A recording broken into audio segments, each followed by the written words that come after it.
everyone. I hope you all can hear me. We had a little bit of a delay with getting in on this platform here, even though we had a practice session. So always a little bit interesting getting the technology part going. And now I'm rolling my sleeves up because we were sweating for a minute. Trying to make sure we get in here correctly. Okay. We're going to pull up a presentation here for you. I'm going to actually also take a quick look through who we have in here with us so far.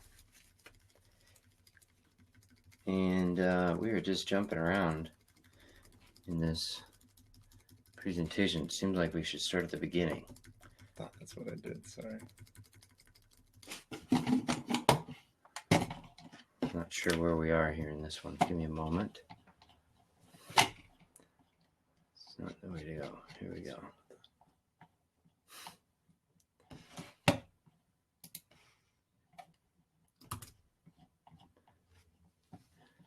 Now I should activate some of these viewers so I can see who.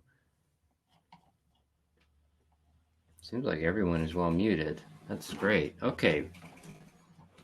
Now you guys can click on the presentation, double click that, and that will enlarge that to full screen.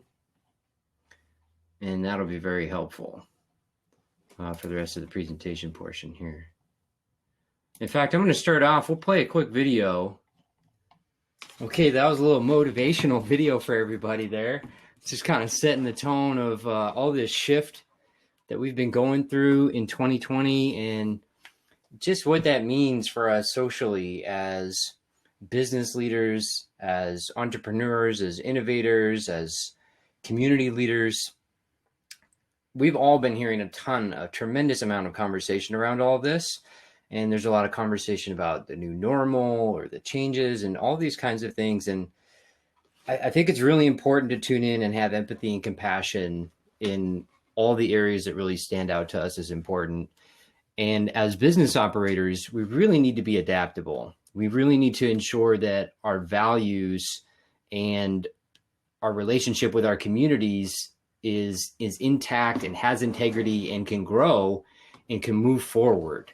And so I'm going to kind of sprinkle this theme in throughout presenting some of the key topics today, just to ensure that this stays in mind. You know, I think a lot of people have been trying to return to business as normal or trying to go back to something. And really, I see this period of time as a tremendous opportunity for change intentionally, to revisit values, to reinvigorate the kind of purposefulness in business and as a business leader that could be there, because really it's called for. I think business needs to go in a direction where business works for society and works for the environment in a good way.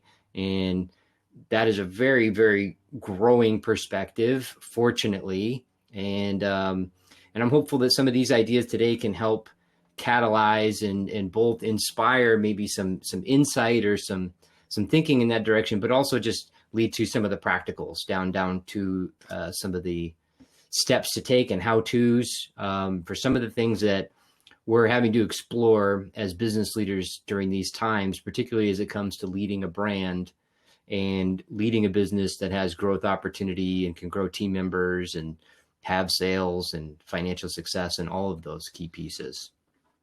So we're making a shift, and this shift has been going on for a little while. And the shift is about moving from consumers to communities. And this all started really as the consumer marketplace has evolved, going back several decades, a handful of decades, where we moved from products, and then we really saw a lot more services. And things became very consumer centric in the 2000s. And then in the last decade, or the decade leading up till recently, it was very relationship centric, focused on constantly circulating information around the consumer. But now we're moving towards a trend where things are aligning a little bit more as a community basis. And we'll get more into this in some of the later slides, but this is really relevant because in a community, you communicate differently than you do if you're just broadcasting products for sales. In a community, you treat your members of your community different than you do if you're just exchanging a product or a service and it's entirely focused on the transaction. And so I think this evolution is necessarily a good thing, and largely it's occurring now because of groups and social trends digitally. People are orienting and aligning with the communities and the companies and the brands that they want to. And in that environment, there's a lot more opportunity to foster community-based relationships, community-based communication. And so this is a really interesting trend, no matter what you're selling or no matter what your business is for, whatever impact you're trying to have. This is something that really is something to keep close in mind right now, because communications and community forming on the internet is different than it has ever been. I mean, even all the way back in the beginning of the internet with chat rooms and then products and e-commerce and all this stuff. And now there's kind of an integration between all of these things, where creating content, creating value, having products, having a brand, and having communications and feedbacks and ratings. All of those things are kind of continually folding into each other. And so we get more this community-driven opportunity today. And that's, I mean, if you think about that, it's pretty obvious, because whenever we opt in for something new these days, what do? We subscribe. If you like something, you subscribe. You subscribe to the music platform that you enjoy. You subscribe to even sometimes having things delivered to your house now. People are creating a subscription-based food delivery services. People are creating more subscription-based services for pretty much everything, even information and education. That model is changing quite a bit. And it's something, a strong interest and fascination of mine is the change of education, because I think we need major changes in education. But even now, today, you can subscribe or follow along with new educators in the digital environment, and that's changing the relationship with the conventional space. And so everything circulates around the user. Slide's not changing. There we go. Oh, I think we had to update that so we could see the slide a little better. Let me jump back in that full screen now. Let me just take a minute here with my slide, you guys. When it jumps to full screen, it disappears. Can you borrow your mouse real quick? Okay. Just a minute here while I update this presentation. Trusty Adam here is able to help. I'm not so sure why that's occurring, but it's not letting you go full screen. So Everyone can see like this, yeah, but not in the full screen view. that's correct. Okay, everyone. We're gonna stay in this presentation mode, or in this kind of view editing mode, rather than in the full screen. For whatever reason, I'm getting feedback that is that's causing a problem. So really no problem. We'll just keep going. As long as I can click on this and jump to the next frame. There we go. Okay. Now also I want to just comment and shout out for you guys, if you're having questions or feedback or comments you want to make while we're rolling along here, please just throw comments in the chat. I can see a few things that you guys have been talking about, changing the presentation. So thanks for those updates. That's going to help us make sure that we don't stay stuck for the rest of the presentation here. So yeah, so go ahead and throw comments or questions in on the side as you go, and we'll keep track of that. But I'm going to keep rolling forward here, because this is just a lunchtime presentation, and I want to try to give you guys some good insights and some information. Now, some things I'll say maybe you've heard a little bit before.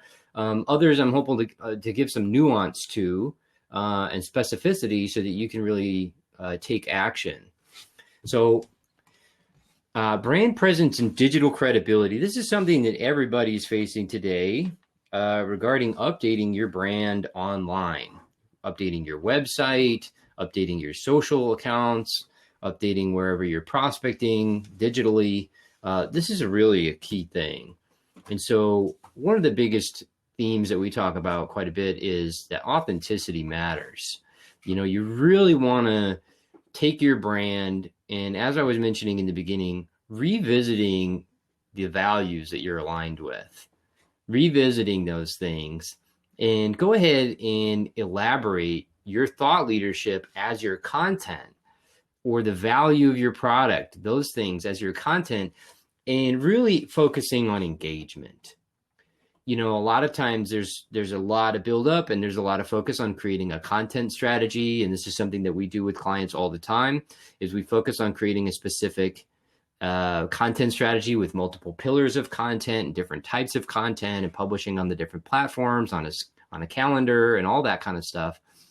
That's really half of the equation. The other is the engagement, communicating back with people who engage and respond to your posts or your advertisements or your campaigns. And that direct engagement is where you're really going to build a lot of value. You're really going to create traction with new users or people who are discovering your brand.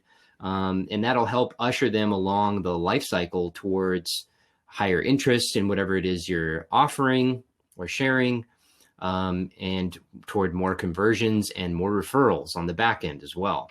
So this whole life cycle of generating content and having real engagement with it really needs to stem from being authentic with what your content is about. And that could seemingly mean a variety of different things. I see this phrase kind of used in a lot of different contexts, and sometimes it seems a little airy-fairy, or other times it seems, a little insincere. And so I think the ratio is just to really tune into the topics and the subject matters that you really care about, and also be really transparent and forthcoming about the values of your business and of yourself as a leader. And so I think just tuning into what is the real kind of messaging I want to share. Just knowing that I have a podium here on the internet to try to share some things with those who would like to listen, I would just say try to tune into what really inspires you and what you'd like to be sharing and connecting with people about. Keep it simple. All right. Now, what is branding? Now, coming off of that authentic content, I put this here because I think a lot of times folks feel like their brand is their logo, or some icons, or maybe it's your tagline, or the colors you've picked, or even the typeface you have for your website, the font you have. All of those factor in as branding style. Those factor is the aesthetic of your brand, but really largely it is that authentic messaging of your brand in correlation with your visual and aesthetic brand presentation that really makes up what is your brand. Like if we take an example like Nike, what is the brand of Nike? Well, we could come up with a kind of a keyword cloud, and we could say, well, they're sleek, they're sporty, they're modern, they're fast, they're strong, they're athletes, or what have you. And so it's helpful to take some time with your brand during all the events of this year, and to kind of step back for a second and revisit and make sure you're really accurate in what is your brand, because it has everything to do with who you're targeting your communication to, your information to. So your target audience, your target user is entirely encompassed within whatever your brand is. And it's very helpful to step back and revisit the copy that you have that describes your brand. What is the descriptive text that describes your brand on your website, on your social profiles, wherever you have a lot of your content, and grow that forward in the context of just revisiting the real core intent of your brand. But if you're not in a rebranding stage, because many of you perhaps are not rebranding your company right now, or your business, or the business you're launching. So if it's not a matter of revisiting the core branding, you could just then consider, how does your brand relate to to the current context? And that's, again, to try to help keep your content and your messaging authentic and relevant. Okay, now storytelling is another beautiful part of branding, and I'm just going to flash through here examples. One really example is Patagonia. I wanted to reference Patagonia. They're a brand I've always admired. They have a very strong social and environmental value at their core, and so they're a brand that I align with quite a bit. I appreciate the things that they focus on, that they're focused on things like regenerative agriculture, renewing materials, healthy material life cycles, healthy and positive working environments, and all those kinds of things. And they tell that in their brand a lot. You know, they talk about saving the environment a lot. They talk about, they even talk about political values quite a lot and those kinds of things. And whether or not you align with their political perspective isn't the important thing. I just think it's really telling of Patagonia that they wear their authenticity, their messaging on their sleeve, out at the forefront all the time. And that's why I highlight Patagonia. There are other companies that are more known brands or bigger brands, we could say, or something like that. But Patagonia is a really quintessential example of a company that wears their authentic messaging on their sleeve all the time. And they do a great job with putting together campaigns to help broadcast that message. And those campaigns are mixed media. They have campaigns with influencers. They have campaigns across all the social platforms. And so if you're looking for some inspiration for, like, how can I infuse my products, my service, and my brand messaging and be authentic and allow that to go through iterations over time, I think just go ahead and take a look at Patagonia. Look at stuff that they've done in the past. Look at the kind of images that are out there on the internet for them. Look at the kind of messaging they have. It's just a really fantastic example of how to be confident and transparent in your values out at the forefront. So Patagonia is just a great example for that. Just check my screen here. Okay, we're still doing good. Another way to really expand your brand is to capture the journey. Capture the journey can mean a lot of different things. Some of you are making presentations or doing panel discussions or having workshops. That's excellent content as a part of your journey, as a part of your business journey, as a part of your brand journey, you as a leader, depending on the nature of your brand. Some of you are kind of perhaps solopreneurs, launching something. Some of you are maybe a startup. Some of you are maybe an existing brand that has a positive social impact or something that has been at it for years, a decade or more. And you're having to revisit this year what you're doing and how you're doing it. And one of the key things that you'll always hear in the internet when growing a brand is producing content, having more content on your website, content on the platforms, content everywhere. And so I like to think of the whole value of producing content as A, being authentic and relevant, and B, capturing what you're doing naturally and authentically along the way. And then that is your content. And so capture the journey. And so if you're out interviewing with people, if you're meeting with people, if you're doing design work, if you are writing content, if you're in the field, if you're putting on workshops, all of that is your content. Have a camera along, have a microphone along, capture some of that. And maybe you capture some camera footage and the footage is not something that you want to share, but the audio and the narrative that you gave while you were delivering can be transcribed into a wonderful blog post. And that's where I would really encourage a lot of folks is to focus on is give value to your audience and to your community, like in a workshop or like in a presentation or like in a free seminar or webinar, whatever, and just allow that to anchor some content for you that you can share on the different platforms. And what I mean by that is take those recordings or take portions of your delivery and your presentation and chunk them out, just break them down, take a section of it, and you can put that out as different pieces of content as you go. And as you're doing this, you want to really think about your avatar, your key individual that you're trying to reach out there in the internet. Who are you trying to solve a challenge for? What challenge do you solve for? And for those people that you can provide a solution for, that is your affinity audience, as I like to say. That is the audience that really aligns with what you do and why you do it.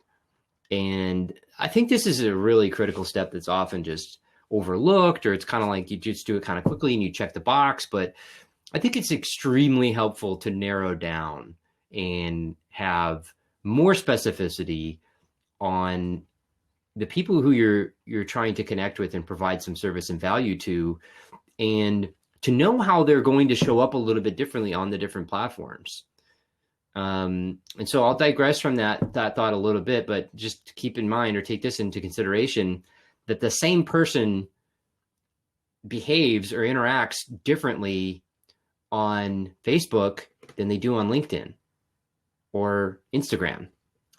So something to keep in mind there is as you're attracting your ideal affinity audience, you're going to present your values in the content that's going to ensure that the people who are rallying around and connecting with you, they really align with what it is you do and why. You want to really create the best experience for everybody in your audience as well. And a lot of times that has to do with just giving value, give more value, and make it easy to connect with the things that you're sharing and you're offering. And another thing is, as your messaging is more and more clear, you can be sure that you're also attracting and engaging for all the needs of your company, which may include your team. And that's another point of attraction is as you're sharing your brand and as you're having more clear message out there, more clear messaging out there, you're attracting for the people who will rally around your solution, but also who would love to rally around your mission and work with you. And so consider your messaging and your brand expression as a key opportunity to get your company noticed, not only by your customers, but by the people who will also work with you.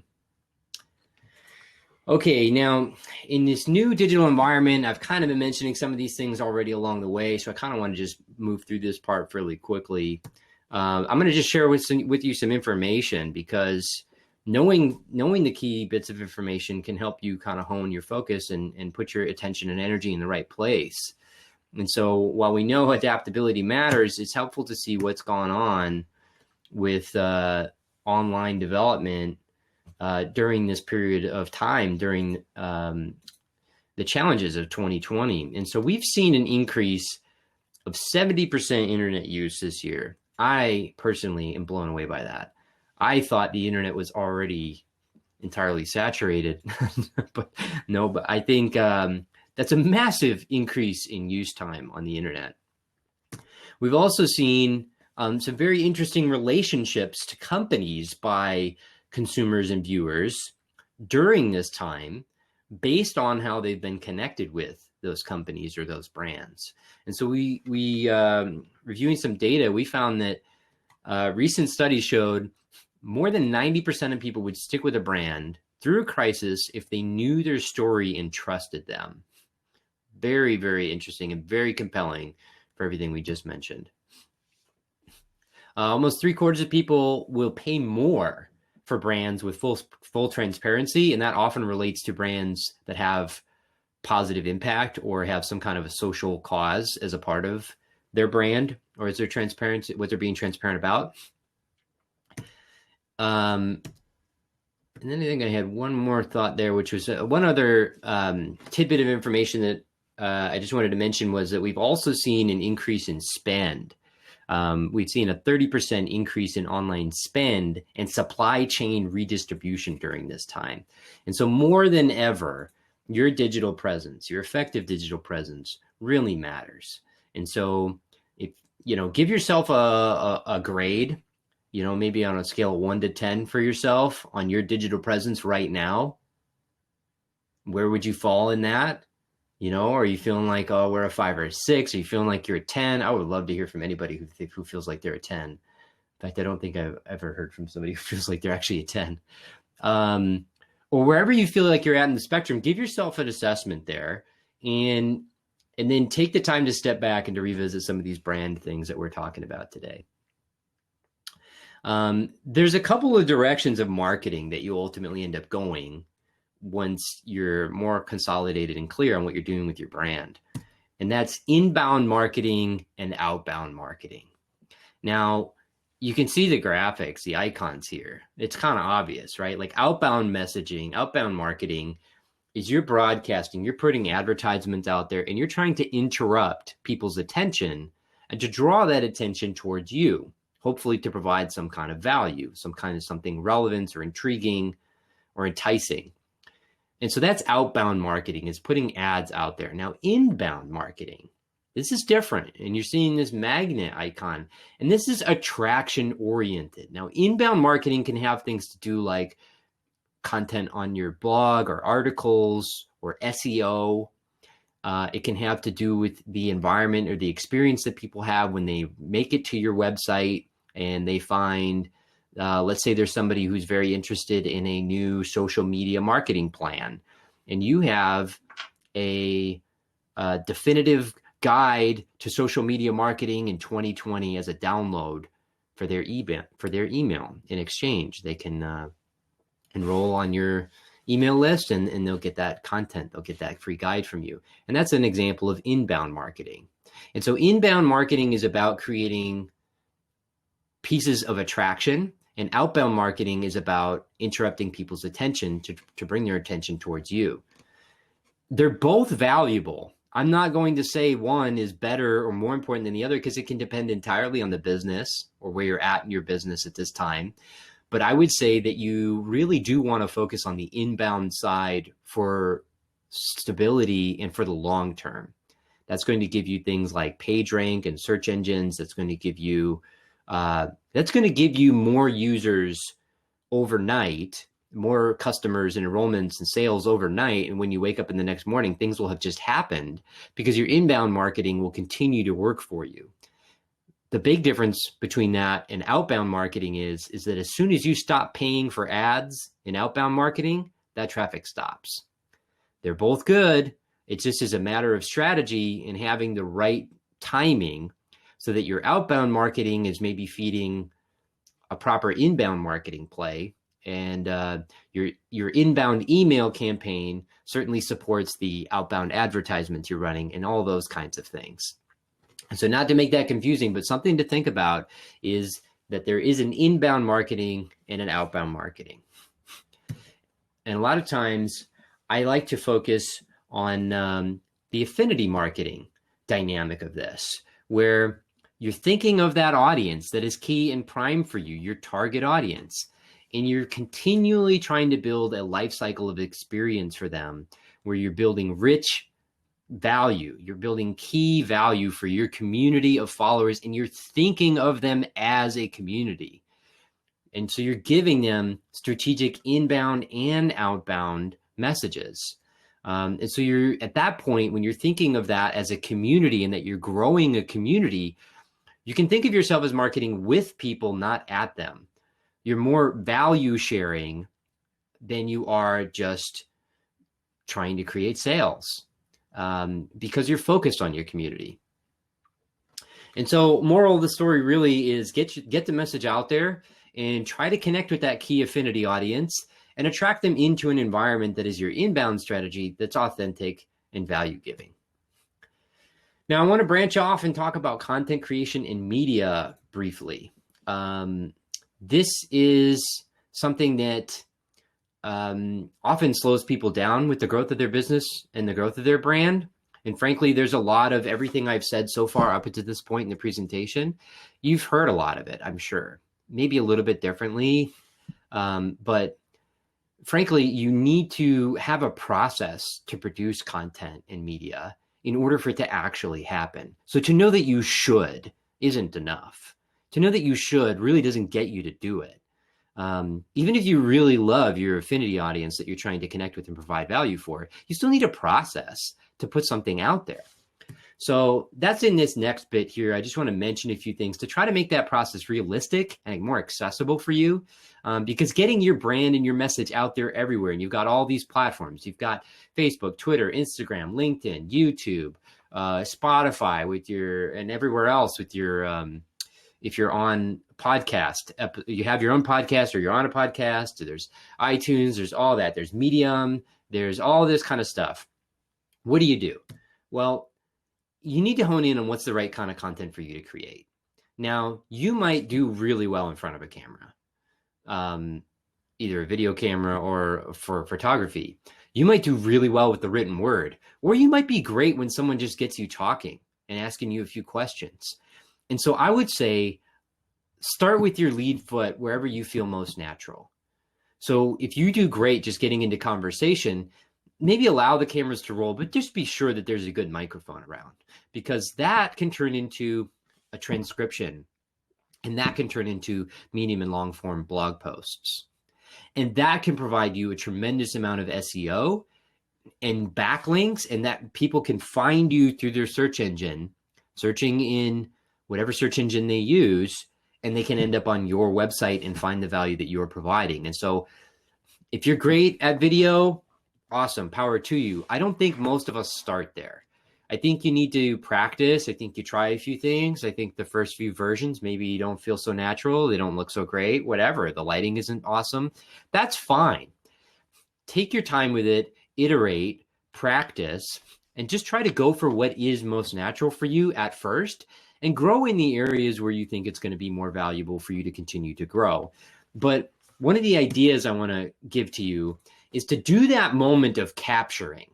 So get in a session where you're facilitating a workshop, or you're sitting down and you're doing some Q&A with some team members, or you're talking about a new product content release and you just have a lot to say about it, and that's what you're doing to produce content. Do your capture session.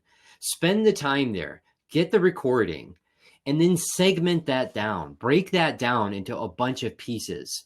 You know, you might record 40 minutes of video, and that can turn into 12 3-minute little chunks that are the premier best moments during that 40 minutes of footage.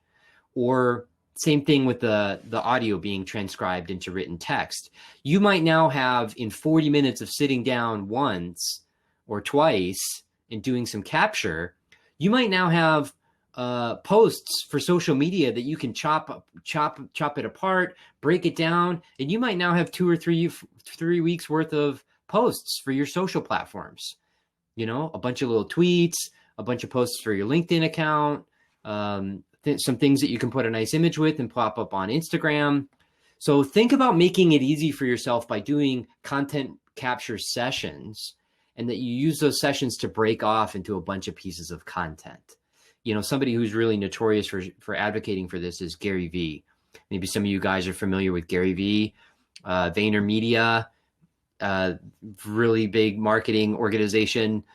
And they operate in the 8 figures, I guess. And so really he talks about this quite a bit and encourages you to just produce the content and chop it up. Okay. Now let me jump forward here a little bit more. I'm going to move fairly quick through some of this stuff because I want to wrap up here and have a few minutes at the end. We were a little delayed getting started, and so we'll leave some Q&A minutes at the end for anybody who wants to stick around. Now, I would encourage you to set themes for the content you're creating and talk to those themes, and then move it all into a calendar. Don't try to be in there posting and writing the posts every single day. If you're running a business that way, you're obviously aware that just takes up a lot of your time and bandwidth. Create a calendar. Spend some hours, have some team members help, build a calendar of all the posts for all the platforms where you want to be, and make it easier for yourself. Again, this is just my reminder that authenticity matters as you're doing all of that. Now, as we're doing this, as we're moving from consumers to community, like I talked about earlier, I want this next visual to really stick for you guys today, because it summarizes maybe a good majority of everything I've been talking about today. It's a new way of seeing the marketplace. This is a different way of business. This old model on the left is taking a product, doing outbound marketing only, and just trying to blast message it, just trying to get it out there, get it to the end consumer as much as possible. Just go, go, go. It's a one directional kind of relationship, which explains a lot about the kind of economy we have in a lot of ways. It's extractive. It's just trying to maximize units and volume and margins. In this new model, it's entirely different. You must focus on your community and your subscribers at the core, and that you're constantly building cycles of value and experience. And you have all those similar channels to communicate on and to get your messaging out there. But you're not just blasting your message out there. You're trying to create a continuous experience to grow, to evolve, and increase the amount of traction you have with your community on those channels. Now, a lot of times it helps to boost your messaging to get out there where you can get some notoriety. Now, I'm going to just move quickly through this one today. I don't think we have a lot of time to talk about this, but the whole idea of this slide is to talk about PR a little bit. And that's messaging that's not just your own, not just on your platform, or not just on your social media accounts, but it's also on getting yourself noticed on some of these bigger publications. Now, if you want to chat about some of these things, we'll just follow up and we'll take it offline from this presentation today. So if this slide intrigues you a little bit, just connect with us near the end of this presentation or afterwards, and we'll be happy to talk more about how to get into PR and get yourself noticed on more platforms. Tools and automation, I'm also going to move quickly through because this gets really technical and there ends up being a lot of questions. But if you guys are exploring the need for more automation and more tooling in your businesses so that your tools work for you and you're not constantly running after your tools, I would focus on integrations and come see us afterwards. Come talk to us, and we'll be happy to just point you in the right direction or give you some tips. Okay, now generating new business and sales and onboarding new customers and creating growth. This is just something I want to mention here as a part of all of this priority of branding and all of this. Like, why you're doing as a business operator, you need to generate results. We can't just focus on branding and nice messaging and good design until we're blue in the face. Like, we need to also generate business results. We need to know that we're generating successful results as a business so that we can pay our people and that people are valuing the services and the products that we have out there. So in order to generate results, it's very important to have effective campaign strategy. And this is where a lot of times I focus on the integration between the outbound and inbound marketing strategies. When you've done some messaging or you've done some good value offering for your community, people come back in and into your environment. They come to your website, they come to your products, and they check those things out. And then you communicate with them, and then you start building your community. So when you're doing that, you've got to have a sales process. You actually need a sales funnel. You need things that will sell for you, not only by you selling them. And that's kind of interesting. It depends. If you're selling a $100 product or if you're selling a $35,000 product, there's quite a difference on whether somebody's going to buy that overnight while you're sleeping and you just wake up to those new sales in the morning. So there's a little bit of it depends in this part of the conversation. And we have a lot to say about this because I think authenticity in sales has often been something that's been very taboo or treated as like it's hard to do, or, we need to get hardcore in our negotiations now. And I just don't agree. I think we can stay casual in the conversation and understand if you're helping someone and it's the right choice for them or not to purchase your product or your service. So I would encourage you to keep that integrated with your brand and your brand messaging and how you do it. As a part of your sales process, something often missed is you want to have onboarding. I think it's very helpful. Again, this depends on if you sell a $15 widget or a $35,000 service. But it really, really helps to have onboarding. Whether you buy something from Etsy and you get like a little card in the package and a note and an extra sticker and like a thank you, that's onboarding. Or if you've just sold somebody a $30,000 rebanding service for their company, then you're probably going to spend a couple of weeks of really integrating with their team and their company, and they're having some kickoff sessions and having all that kind of stuff, and sending communications and getting all your platforms tied together. So it depends on where you're at and what your product is, but really I would encourage you to focus on the experience for your customer, not just the product getting delivered. Okay, these last few things, and then I'm just going to leave some space and time for a couple of questions. And I know we're running over here a little bit, you guys. I apologize with that, with the delay we had with just getting on this platform. Hop on. We were trying to hop on here in the beginning. So the last thing I wanted to talk about was just teaming up.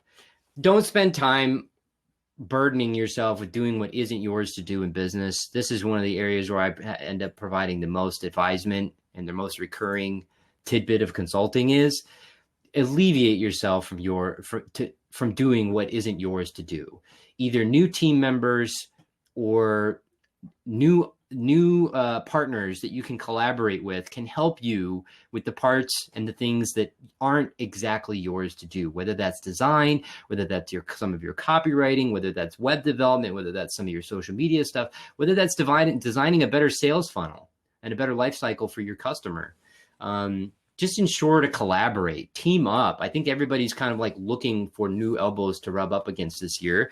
And Twin Cities Startup Week is a really phenomenal, amazing environment to do this in. And I just want to acknowledge that and appreciate this platform and Twin Cities Startup Week this year for providing this experience and for providing a new version of this with all of the digital virtual version of everything that we're going through. So if you guys need to bail out of here, we're done at 1:15, so we're 3 minutes over here, but I do want to save a moment just for anybody who does want to stick around.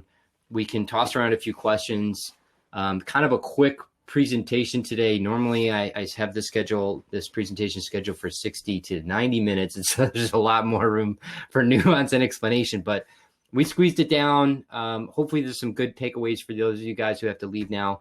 But I do see a question in here coming in. Let's go ahead and jump in with that. Neil is asking, what do you recommend for content calendars, tools, platforms, strategy? Awesome. Really good. We love using CoSchedule. CoSchedule is a publishing platform. It's a publishing tool for your social media, and you can connect it with your blog. You can connect it with all your social accounts. Your multiple team members can be connected with it. And what you're able to do is you're able to load in your content directly into the platform. I'm looking up at my tabs to see if I have it open. I don't have it open. I'll try to pull it open in the background and see if I can give you a screenshot of it.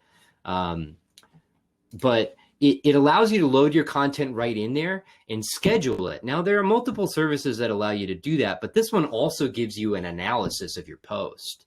It gives you a score. It'll suggest for you like, oh, an emoji would really be good to add to this post, or an image would be better to add to this to get more engagement, or your messaging is mostly positive, but consider new hashtags or something like that. So I really like CoSchedule. Turns out it's taken me a minute to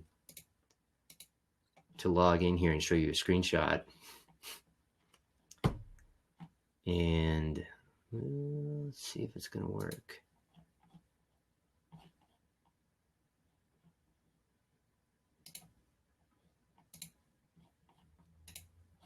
Well, I'll come back to it if it does come up. So CoSchedule, check them out. They were a startup up here in the upper Midwest. I think they were out of Fargo, in fact. Yeah, it is super useful. Thanks a lot, Neil, for the question. I'm hopeful that that's helpful for you. Also, reach out to us too. If you want to reach out after the call, and we can give you like a little 2-minute demo, 5-minute demo on that platform. It's really helpful to see the inside of it before you subscribe and enroll. And they've changed their service offerings. It it is really low cost now. It used to be kind of like an agency only tool where you had to be like, we were originally signed up when they were probably 10 times as expensive as they are now. And then we were kind of like, hey, what the heck?